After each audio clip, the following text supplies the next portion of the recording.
Tinha uma manhã em que o oceano simplesmente sumiu. A água recuou da praia, deixou o peixe batendo na areia seca e as pessoas foram andando para ver. Tiraram foto. Criança pegou o peixe na mão. Ninguém correu, ninguém gritou. Todo mundo ficou ali parado, curioso, olhando para o fundo do mar, que nunca deveria estar seco. Aí eles viram chegar.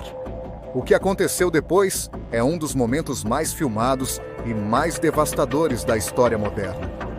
Mas a história daquela manhã não começou no dia 26 de dezembro de 2004.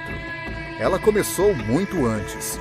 E ela se conecta com algo muito maior do que um tsunami, um terremoto ou um dia ruim. Essa é a história dos momentos em que a natureza parou de fingir que a gente estava no controle. E tem um detalhe nessa história que a maioria das pessoas nunca para pensar. Quase tudo que aconteceu podia ter sido evitado. Quase tudo. Fica até o final, porque o que eu vou te contar vai mudar a forma como você olha para o planeta em que você vive. Antes de entrar na história, eu quero que você pense numa coisa por um segundo. A gente tem esse hábito de achar que descobriu como o mundo funciona. A gente constrói cidade no meio do deserto, desvia rio, fura o chão da terra, voa pelo céu, manda máquina para outros planetas.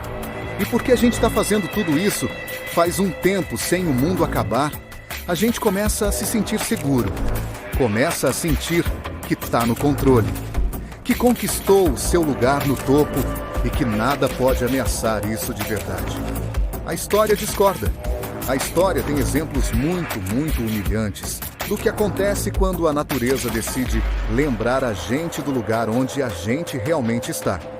E algumas dessas histórias são tão dramáticas, tão rápidas e tão totais na destruição que parecem ficção, mas não são. Tudo que eu vou te contar aconteceu de verdade. Vamos voltar àquela praia, dia 26 de dezembro de 2004, dia seguinte ao Natal. As praias do Sudeste Asiático estavam cheias de turistas e moradores. Tailândia, Indonésia, Sri Lanka, Índia. Era feriado. As pessoas estavam relaxadas, com a pele queimada de sol, felizes. Era uma daquelas manhãs em que nada parece que pode dar errado. A cerca de 200 quilômetros da costa norte de Sumatra, bem fundo embaixo do oceano, duas placas gigantescas da crosta terrestre vinham acumulando pressão uma contra a outra durante décadas. Do mesmo jeito que você junta as palmas das mãos e vai empurrando devagar até uma hora escorregar, essas placas ficaram travadas em tensão por muito tempo. Às 7h58 da manhã, elas finalmente escorregaram. O terremoto que veio tinha magnitude 9,1. Para entender o tamanho disso, precisa saber que a escala usada para medir terremoto não é linear. Sair de magnitude 7 para magnitude 9 não é 2 vezes mais forte, é aproximadamente 1000 vezes mais energia. Esse terremoto foi tão poderoso que ele moveu o eixo da Terra. O planeta inclinou um pouquinho. O dia ficou alguns microsegundos mais curto. Não de um jeito que você sentiria, mas de um jeito que as máquinas conseguiram medir. E essa mudança ficou. Ela ainda está lá agora, enquanto você assiste isso. Mas o terremoto em si, lá no fundo do oceano, não matou muita gente diretamente. O que ele fez foi empurrar uma seção gigantesca do fundo do mar, vários metros para cima em questão de segundos. E quando você empurra o fundo do oceano assim tão rápido, a água que está em cima não tem para onde ir a não ser para fora. Em todas as direções. Igual quando você joga alguma coisa pesada dentro de uma banheira e a água voa para todo lado. Só que a banheira, nesse caso, era o Oceano Índico, e a água que voou para fora era uma série de ondas carregando uma energia equivalente a 23 mil bombas nucleares. A onda não parecia assustadora lá no alto mar. Era rápida, se movendo na velocidade de um avião a jato. Mas em água funda, ela tinha só 1 metro de altura. Nada que alarmaria um navio. O perigo estava invisível. escondido na velocidade e na energia daquela água. Era só quando a onda começava a se aproximar das costas rasas que ela desacelerava e se empilhava em cima de si mesma. E foi aí que ela virou uma parede. Na costa de Banda Aceh, na Indonésia, que era a cidade grande mais perto do epicentro, as pessoas tinham acabado de sentir o terremoto. Prédios racharam, coisas caíram das prateleiras. As pessoas correram para fora. Em algumas áreas tinha pequenos incêndios, mas depois de alguns minutos, o tremor parou e as pessoas começaram a se acalmar. Alguns voltaram para dentro. Ninguém tinha a menor ideia do que já estava se movendo em direção a eles a 800 km por hora. A primeira onda atingiu Banda Aceh em menos de 30 minutos. 30 minutos desde o momento em que o fundo do oceano se moveu até o momento em que a água chegou na costa. Em algumas áreas, foi ainda menos. E quando até a água chegou, não pareceu com onda de filme. Não curvou e quebrou igual onda de surf. Ela veio como uma enxurrada. Uma parede escura, rápida, de água marrom carregando tudo que já tinha destruído antes. Carro, pedaço de prédio, árvore, barco, tudo se movendo junto na mesma direção. Em alguns lugares, entrou 2-3 quilômetros terra adentro, se movendo rápido o suficiente para tornar quase impossível fugir se você estivesse no lugar errado. Bairros inteiros em Banda Aceh foram arrasados completamente. Ruas que de manhã tinham fileiras de casas, comércios e escolas viraram chão molhado vazio no meio do dia. Mais de 160 mil pessoas morreram só na Indonésia. Mas a onda não tinha acabado. Ela ainda estava viajando, cruzando o Oceano Índico naquela mesma velocidade assustadora, se espalhando para todas as direções igual ondinha em lago. Só que essas ondinhas carregavam energia que destruía a costa. Cerca de 2 horas depois do terremoto, a onda chegou à costa do Sri Lanka, do outro lado do oceano. As pessoas de lá não tinham sentido nenhum terremoto. Não tinham recebido nenhum aviso. Trens estavam circulando. Praias estavam cheias. E então, a água chegou. Um trem de passageiros, chamado Rainha do Mar, estava percorrendo a costa do Sri Lanka, carregando cerca de 1.500 pessoas. A onda atingiu o trem e o levantou completamente dos trilhos. Matou quase todo mundo a bordo.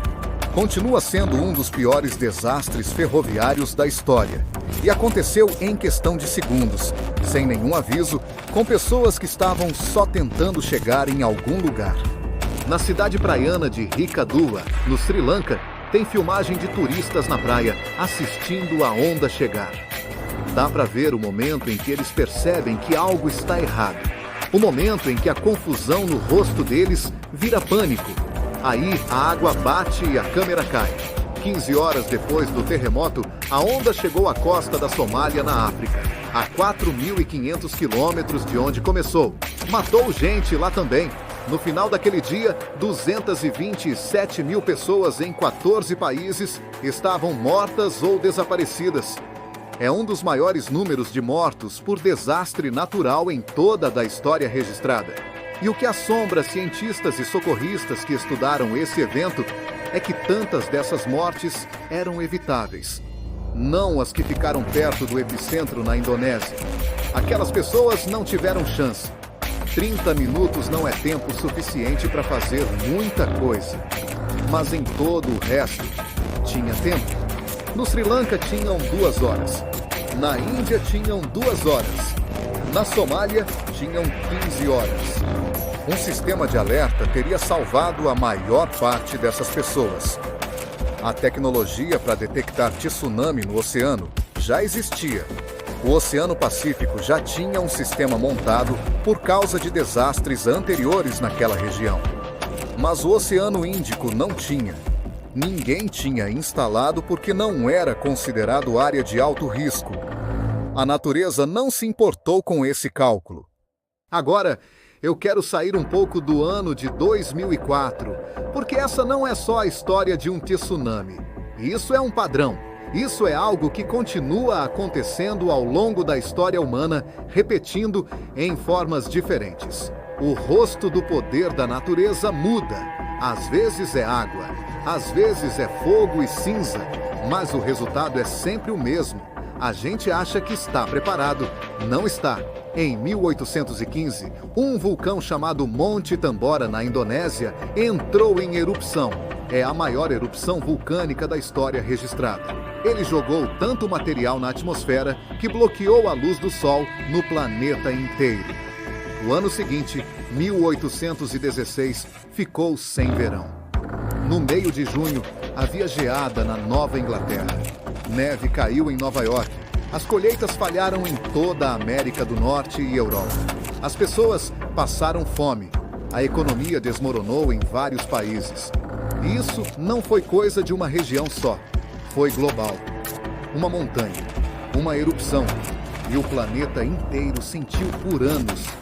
Agricultores na França, pescadores no Canadá, comerciantes na China, nenhum deles tinha ouvido falar do Tambora. Nenhum deles sabia o que era uma nuvem piroclástica.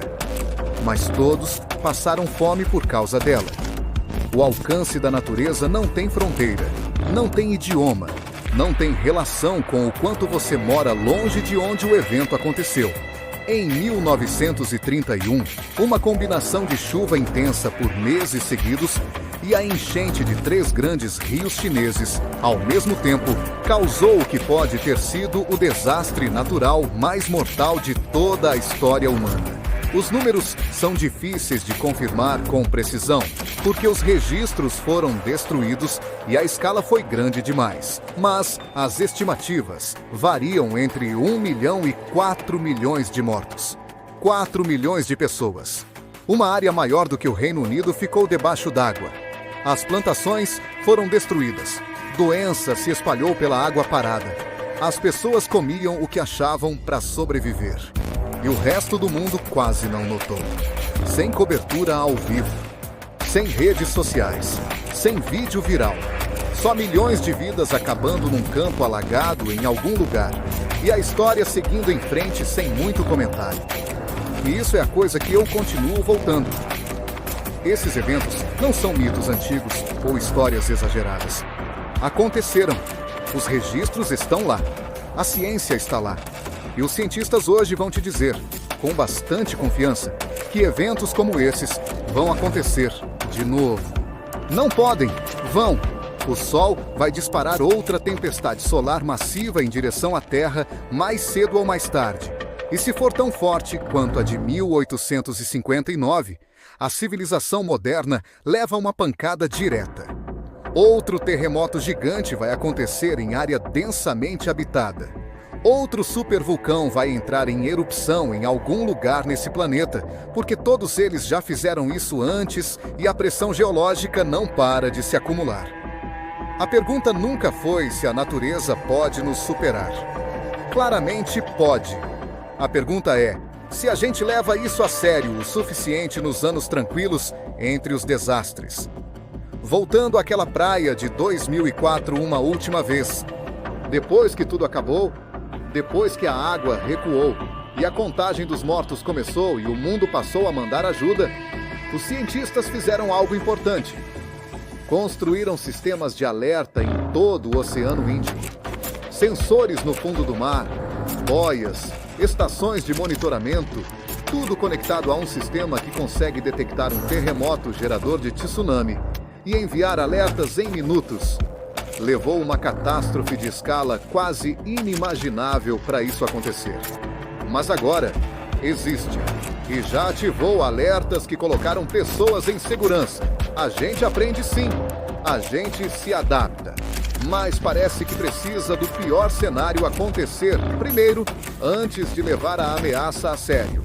E o problema com essa forma de pensar é que, às vezes, o pior cenário não deixa sobreviventes para contar o que deu errado. O planeta em que a gente vive tem 4 bilhões e meio de anos. A civilização humana, dependendo de como você conta, tem talvez 10 mil anos. Na linha do tempo desse planeta, a gente esteve aqui por uma fração de segundo. E nessa fração de segundo, a gente vivenciou só uma parte minúscula do que esse planeta é capaz de fazer.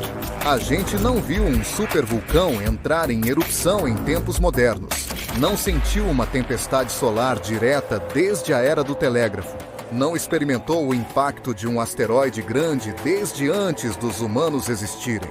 E porque a gente não viu essas coisas, tende a não pensar nelas. A gente vai pra praia, embarca no trem, caminha para ver os peixes no fundo seco do oceano e fica lá, curioso, até ver chegar. A natureza não é cruel, ela não tem alvo, não tem plano, nem mágoa, nem ponto a provar. Ela só opera em escalas de tempo e energia que a gente genuinamente não consegue processar direito. E de vez em quando, essas forças se cruzam com o pedaço de chão onde a gente está. E nesses momentos, todos os prédios, toda a tecnologia, toda a confiança que a gente construiu simplesmente desaparece como se nunca tivesse existido. Se esse vídeo te fez pensar, se inscreve para não perder o próximo.